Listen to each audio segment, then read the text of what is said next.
Kadosh, Kadosh, Él es digno de honor. Yeshua, te doy mi alabanza, tu nombre es fuego que nunca se apaga. Roja Kodesh, ven y lléname, mi corazón es tuyo por siempre, amén.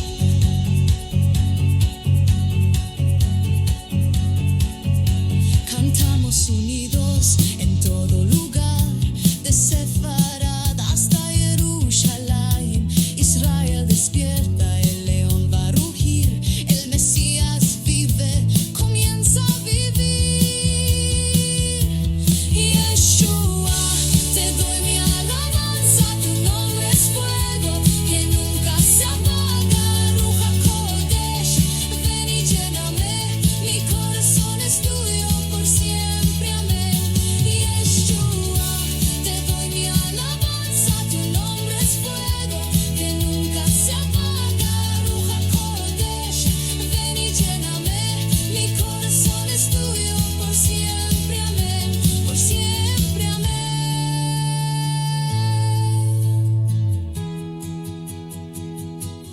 Kodosh, Kodosh, los cielos proclaman gloria y fuerza al que viene en el Shem. No hay otro nombre, no hay otro rey, solo Yeshua, él siempre seré. Kodosh, Kodosh, los cielos proclaman gloria y fuerza al que viene en el Shem. No hay otro nombre, no hay otro rey, solo Yeshua, él siempre seré.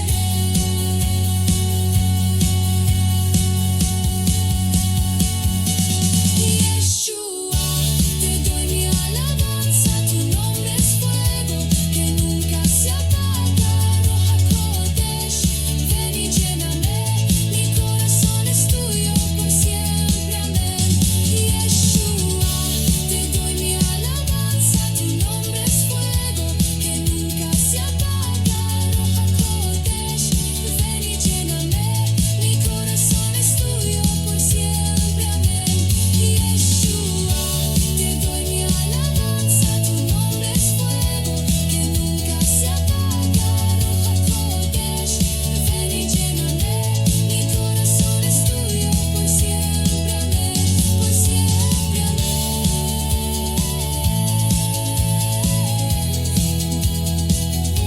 Por siempre,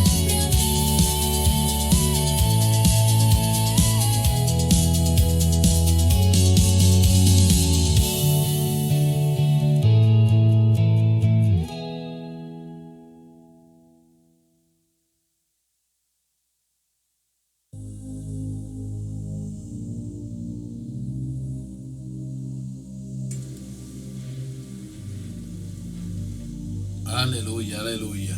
Que el Eterno les bendiga a todos en esta hermosa tarde, noche. Shabbat Shalom a todos. En esta hora vamos a hablar de la parashá de Pinjas.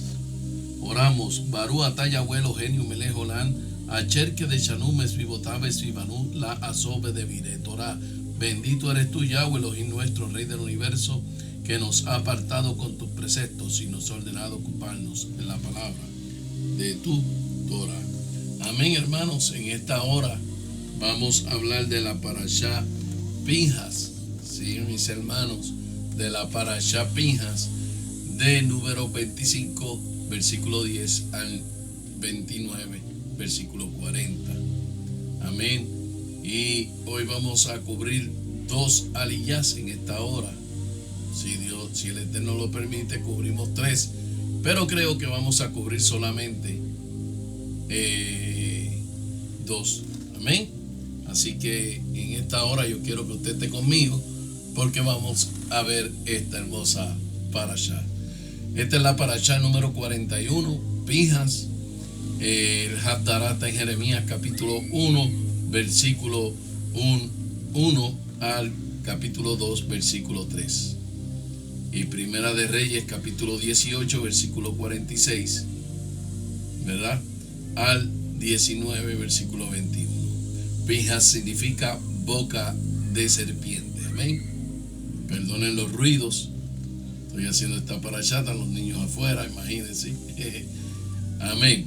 Así que la porción escritural de esta semana trata acerca de la reacción uno de los hombres más ilustres de los hijos de Israel en tiempos de Moisés, Pinjas, que significa boca de serpiente, quien movido por el celo del honor de Yahweh, actuó de forma única para tratar un caso grave que ponía en peligro la existencia misma del pueblo hebreo.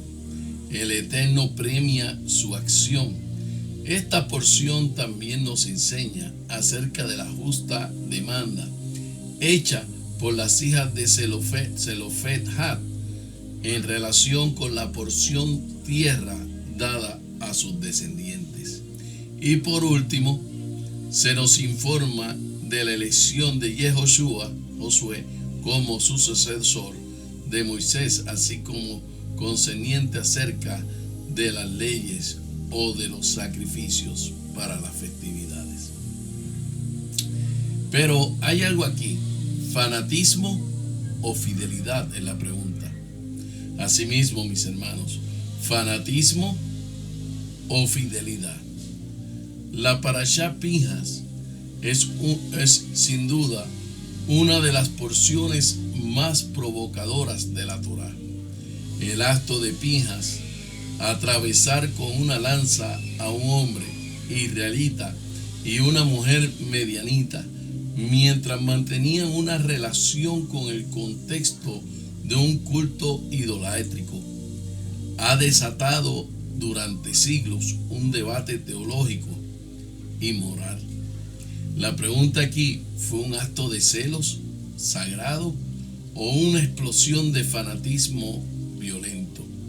Y aún, ¿qué espera Yahweh de nosotros al presentar este relato? A primera vista, la Torá parece alabar la acción de Pinjas. Yahweh le otorga mi pacto de paz, Berit Shalom, y lo nombra sacerdote. Pero como señala los sabios, este pacto de paz no es legítima la violencia como camino habitual, sino que representa un equilibrio restaurado tras un acto excepcional, en un contexto de profunda crisis moral en el campamento de Israel. Pinjas actuó cuando el liderazgo se encontraba paralizado, y lo hizo no por venganza personal, sino por el celo de Yahweh. Sin embargo, el Midrash Tanhumá advierte que el celo de Pinjas no se presenta como modelo a seguir indiscriminadamente. El celo sin guía puede transformarse en violencia injustificada. Rashi, siguiendo al Talmud, indica que Pinjas actuó conforme a una halajá especial que no fue enseñada públicamente, porque no se juzga al celoso por lo que hace, según el Talmud en el Sanedrín 82a. Esto nos obliga a ser extremadamente cuidadoso a la hora de interpretar la historia. Antes del 7 de octubre, cuando la violencia volvió a golpear con fuerza a Israel, muchos optamos por una lectura más específica y contextualizada al relato de Pinjas. Veíamos en el producto de su tiempo un momento de fundación nacional donde la desviación religiosa amenazaba la integridad de un pueblo recién formado. Pero hoy, en un mundo donde resurgen los cultos del odio, donde hay quienes glorifican el asesinato, las violaciones masivas o el antisemitismo, el relato adquiere una dimensión inquietante actual. La pregunta aquí es: ¿debemos responder con fuerza? ¿Qué significa defender la fe hoy en día? El rabino Jonathan Scott advierte que el fanatismo religioso es la corrupción de la religión. Not in God's name, ¿verdad? Pinhas dice que Zac fue una excepción y no una norma. Su acción fue aceptada por Yahweh solo porque no se trató de una expresión de odio, sino de desesperación moral en defensa de un ideal. Pero nuestra tarea no es emular a Pinhas literalmente, sino aprender a transformar el celo en responsabilidad, en ética, en construcción. Albert Einstein dijo una vez: no se puede vencer un ejército organizado y malvado sin otro ejército organizado. Es una frase incómoda, pero tal vez cierta. No siempre se puede detener la violencia con signos de paz. A veces la defensa activa es necesaria. Pero incluso cuando se debe responder con fuerzas, nuestra brújula, sí, hermanos, nuestra brújula ética no debe desviarse. La Torá no busca reproducir actos de venganza, sino que exige que el uso de la fuerza esté siempre subordinado a valores más altos. La verdadera enseñanza de Pinhas entonces no es una glorificación de la violencia, sino una advertencia sobre lo que ocurre cuando se permite que el caos, la idolatría y la injusticia se propaguen sin respuesta. Pero también es un llamado a la moderación, a no normalizar la violencia como mecanismo habitual, como enseña el rabino Samson Rafael Hirsch. La paz otorgada a Pinhas no fue la consecuencia directa de su acto violento, sino un regalo que Yahweh le otorga para que no vuelva a ser necesaria otra lanza. Hoy más que nunca necesitamos discernimiento, no para justificar el extremismo, sino para que nos quedarnos paralizados frente al mal. Que Yahweh nos ayude a no descender moralmente como lo ha hecho el mundo. Que el ejemplo de Pinhas no sea moldeado de conducta, sino un punto de reflexión, que aunque cuando debamos enfrentar el mar con determinación, nuestra meta siga siendo siempre la paz. La primera aliyá, mis hermanos, para los que no me conocen, soy el Roe Carlos Reyes del Ministerio Internacional Restaurando la Casa de Israel, junto con mi esposa la pastora Cecilia NG. Números 25, versículo 11. Pinhas, hijo de Eleazar, hijo del sacerdote Aarón, apartado mi furor de los hijos de Israel, porque demostró su celo por mí entre ellos, y mi celo no ha destruido a los hijos de Israel. Pero antes de entrar en el 25:11, tengo que entrar, hermanos, en el 25:10, que dice: entonces el Adón dijo a Moisés, a Pinhas, hijo de Eleazar, hijo de los sacerdotes Aarón, apartado, mira a los hijos de Israel, porque mostró celo por ellos, así que consumido es mi celo en los hijos de Israel. Ahora, leí los dos versículos, ¿verdad? Así que el celo de Pinhas esta es la explicación teológica. La raíz aparece 3 veces enfatizando el celo santo compartido entre Yahweh y su siervo. Su acto no fue venganza personal, sino una defensa de la santidad divina. El apartado mi ira, porque hay un efecto propiciatorio aquí, ¿verdad? El apartado mira cumple la función sacerdotal, mediación. Es similar al Salmo 106, versículo 23. Él contrasta el fracaso de Aarón en Números 12. Teología del pacto. Yahweh reconoce este acto como una forma de perseverar el pacto. Prefigura a Yahshua el celo en Juan 2:17, quien aplacó la ira divina en 1 de Juan capítulo 2 versículo 2.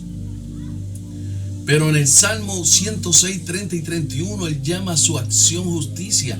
Y en los Macabeos capítulo 2 versículo 26 al 54 hay un modelo de celo por los mandamientos. En Juan 2:17, Yahshua como cumplimiento del celo divino. O sea, Pinhas demostró que el amor de Yahweh debe superar la tolerancia al pecado. Su celo restauró la Shekinah, la presencia divina en Israel. Por eso, en esta primera aliyá, en este primer versículo, hay una reflexión aplicada, un santo celo versus el fanatismo, distinguiendo entre la pasión por Yahweh y el odio humano. El modelo de Yahshua en el templo, en Juan capítulo 2, versículo 15 al 17. Segundo, hay una responsabilidad sacerdotal. Todo creyente es un sacerdote, 1 de Pedro 2:9, llamado a guardar la santidad. Y aquí mismo tenemos que interceder contra el pecado, Ezequiel 22:30. Hay una aplicación contemporánea, defender la verdad con amor, Efesios 4:15, y resistir, ¿verdad?, la saculación de la fe. Valorar la expiación de Yahshua como la respuesta final al pecado. Y hay una pregunta en estos primeros 2 versículos. ¿En qué área de mi vida me está llamando Yahweh a demostrar un celo santo como el de Pinhas? Equilibrando la verdad y la gracia. ¡Wow!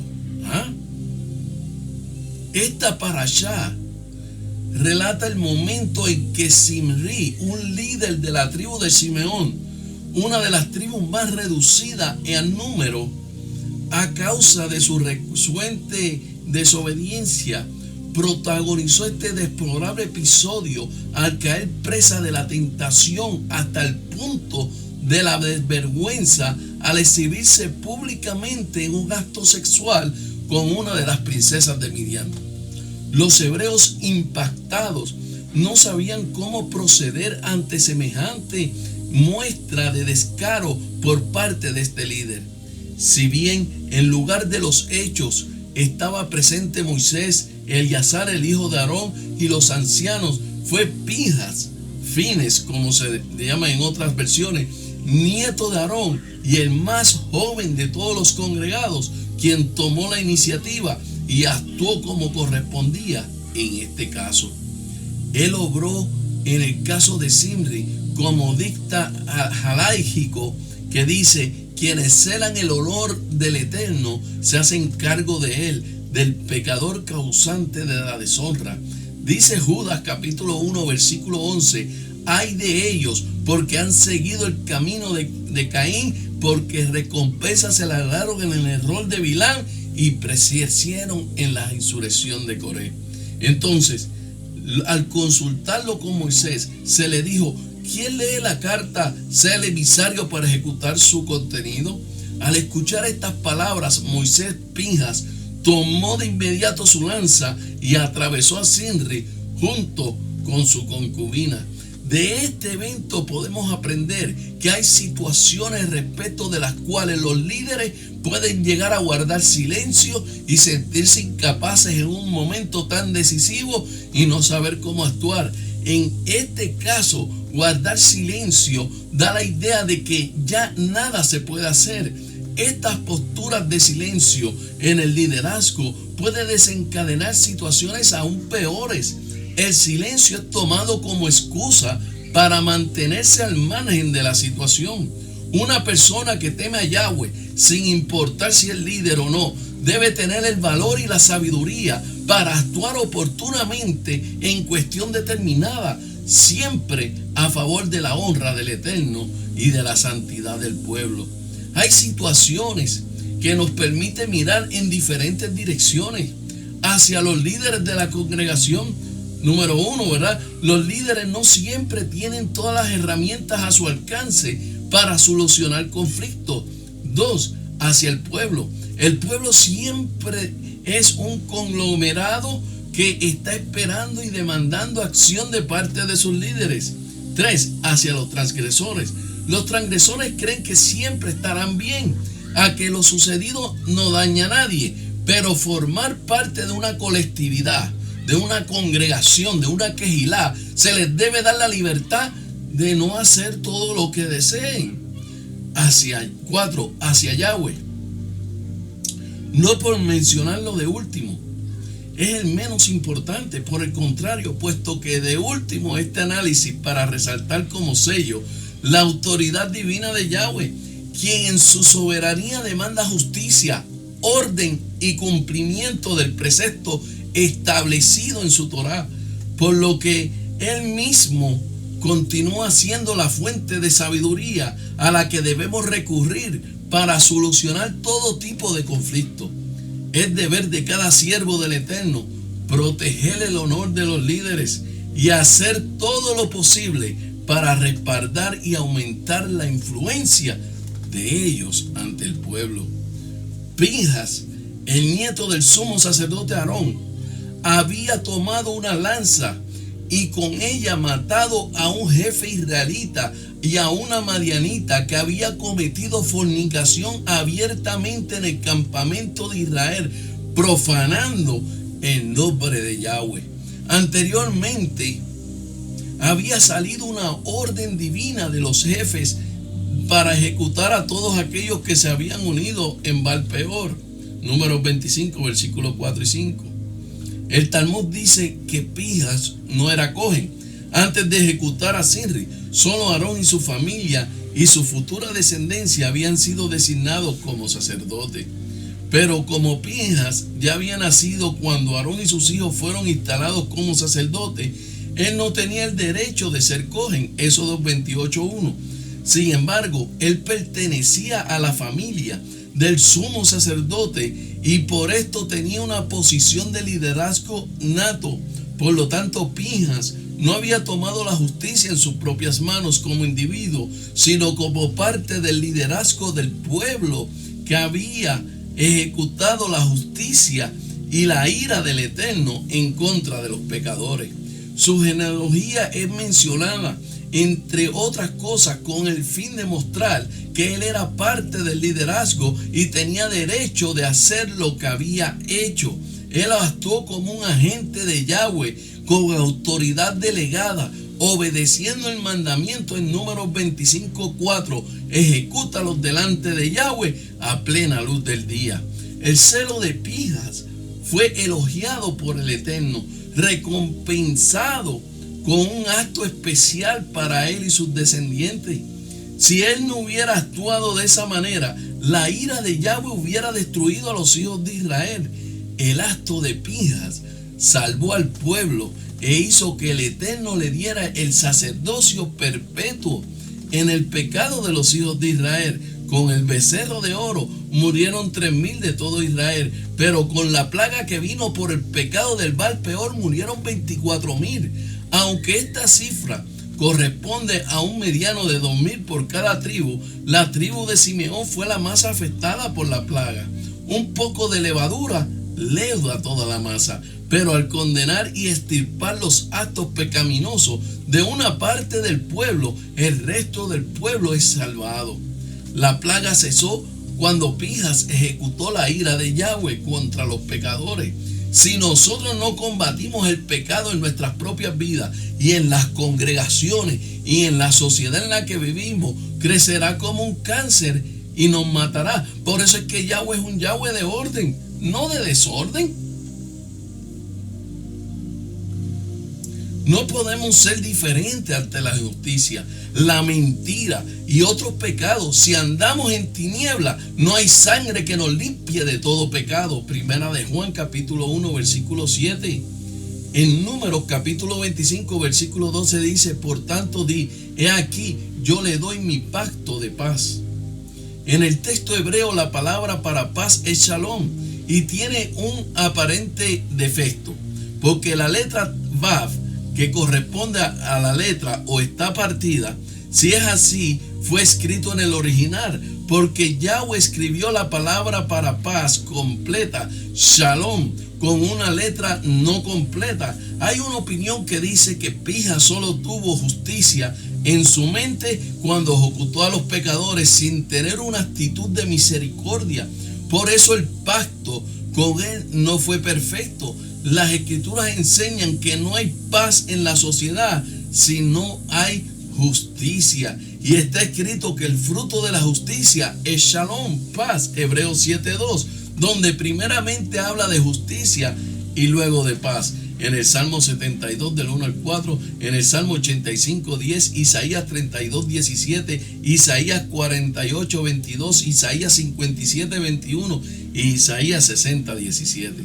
Sin embargo, la paz no es perfecta si solo se emplea la justicia sin tener misericordia. Además, no es correcto sentir la vergüenza, sino también debe haber un sentimiento de pena por los que son ejecutados. Es posible que Pinjas no tenía una actitud de misericordia a la hora de ejecutar la justicia. De esta manera solo se reflejaba una parte del carácter de Yahweh, que es justo, que es misericordioso a la vez. Pinjas tenía un celo por la justicia, pero le faltaba la misericordia. Y por eso el pacto de paz no fue completo. Como Yahshua es la imagen del Elohim invisible, Él está lleno de gracia y verdad, de misericordia y de justicia en perfecta armonía. Juan 1:14. En Primera de Crónicas, capítulo 6, versículo 4 al 8, está escrito: Eleazar engendró a Pinjas, Pinjas engendró a Abishua, Abishua engendró a Buki, Buki engendró a Uzi, Uzi engendró a Serayahi, Serayahi engendró a Meriot, Meriot engendró a Amidah, Amidah engendró a Ahitof, Ahitof engendró a Sadoc, y Sadoc engendró a Ahimat. Sadoc, que es Sadoc, fue un descendiente de Pinjas. Él fue sacerdote en el tiempo de David, del rey, en 2 de Samuel 8:17. El nuevo diccionario Certeza está escrito Sadoc, justo, hijo de Ijob, fue según Primera de Crónicas 6:1-50, descendiente de Eleazar. Tercer hijo de Aarón, fue sacerdote de la corte de David juntamente con Abiad. Él y sus descendientes cumplieron funciones sumos sacerdotales en el templo de Salomón hasta la destrucción de 587 ante la era común. Ezequiel restringe a la familia de Sadoc los privilegios sacerdotales en un nuevo ordenamiento sobre la base de que solo ellos fueron inocentes de la apostasía bajo la monarquía. En el segundo templo de la familia de Sadoc retuvieron el sumo sacerdocio en forma continua hasta el 171, cuando fue transferido a Manealo por Antíoco IV. Incluso después de esto, el sacerdote sadoquita presidió sobre el templo judío en Leontópolis, Egipto, hasta Vespasiano lo cerró poco después del 70. La comunidad de Qumran se mantuvo leal al sacerdocio de Sadoc y espera en su restauración. El gran escriba Esdras es descendiente de Pinjas, Esdras 7:1-5.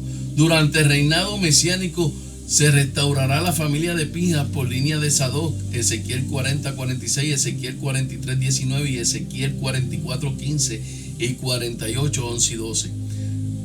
Yahweh no quebrará sus promesas. Hasta que pase el cielo y la tierra, los descendientes de Sadoc serán sacerdotes delante de él. El Midrash enseña que durante el primer templo hubo 18 descendientes de Pinjas que sirvieron como sumo sacerdote, y en el segundo templo hubo 80 sumos sacerdotes descendientes de Pinjas.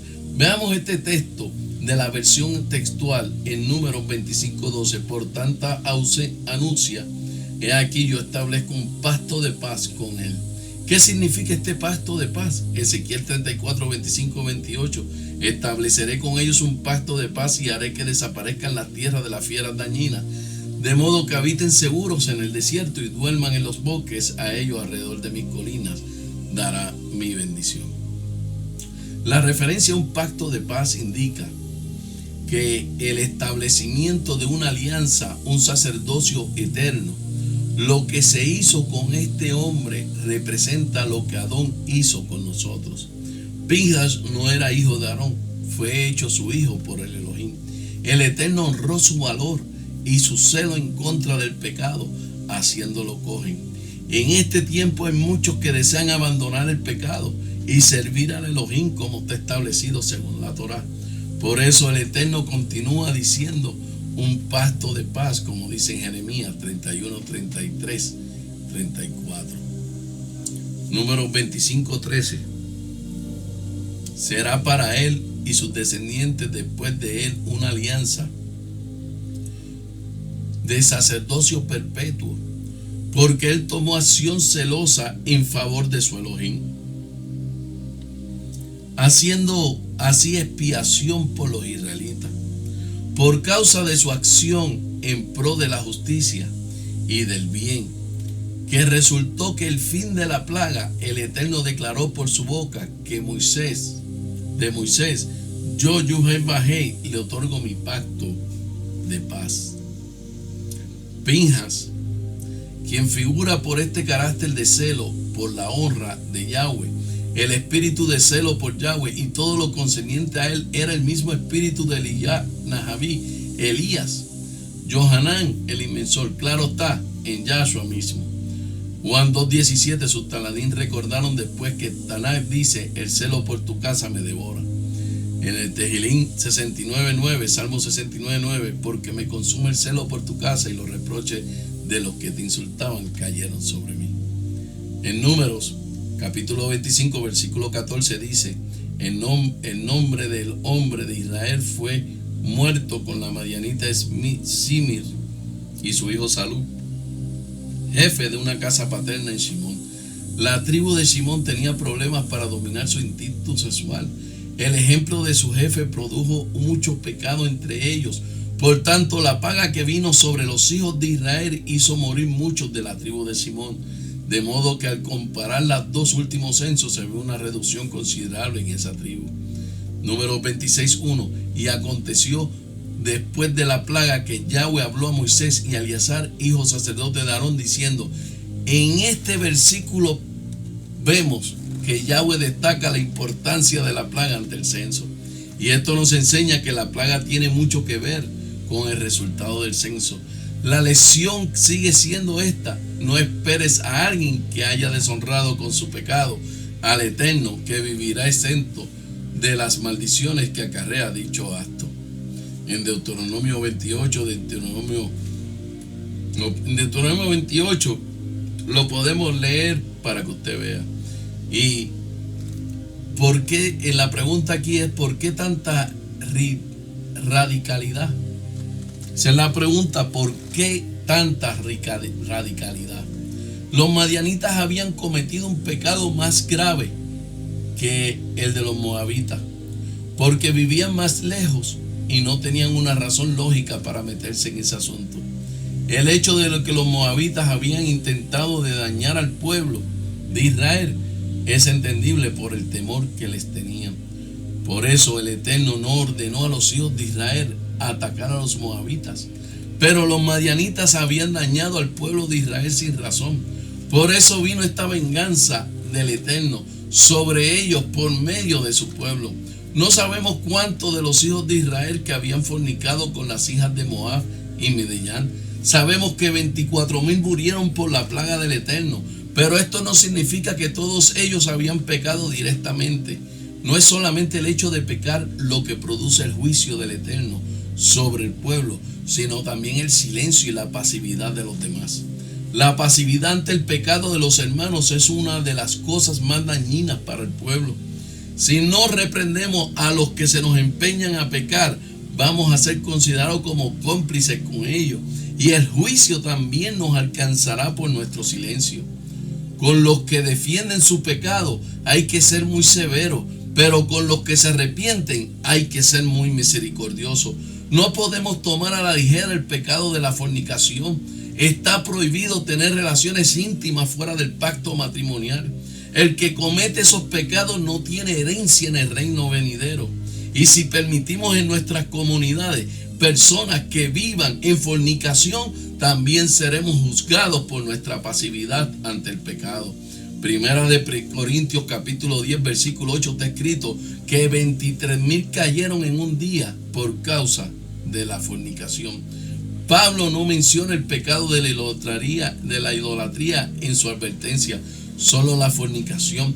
Obviamente el pecado de la fornicación fue más extendida que la misma idolatría. El pueblo de Israel vivía en una moral muy alta, la pureza familiar era muy importante y no se cometían actos de fornicación ni de adulterio en el pueblo. Y eso no se hace en Israel.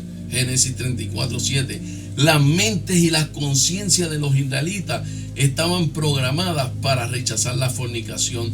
Por eso, cuando un jefe viene y presenta una mujer extranjera, idólatra en el público, la introduce en su tienda para fornicar con ella delante de todo el pueblo, era algo sumamente muy grave. Eso no se hace en Israel ni entre los escogidos de entre las naciones. Si uno se acostumbra a la fornicación y no la considera como un pecado grave, es porque su mente y su conciencia han sido pervertidas por el espíritu de este mundo maligno. ¿Cómo vas a permitir que tu hija se acueste con su novio antes de casarse con ella?